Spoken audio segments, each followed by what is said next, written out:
একজন পাপীকে আল্লাহ সারা জীবনের গুনাহ মাফ করে দিয়েছেন শুধু ঘুমের ঘরে একবার আল্লাহ নামটা ডাকার কারণে। আরেকটু জোরে। হাসরের ময়দানে একজন বান্দাকে আল্লাহ জান্নাত দান করবেন শুধু সে ঘুমের ভিতরে আল্লাহ বলে ডেকেছিল।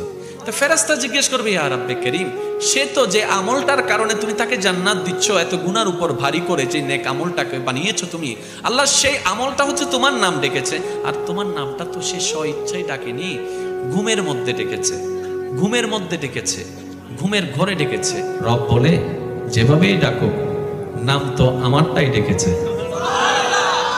যেভাবেই ডাকুক নাম তো আমারটাই ডেকেছে, নাম তো আমারটাই ডেকেছে, আর আমি তার ওই নামটা ডাকাকে কবুল করেছি।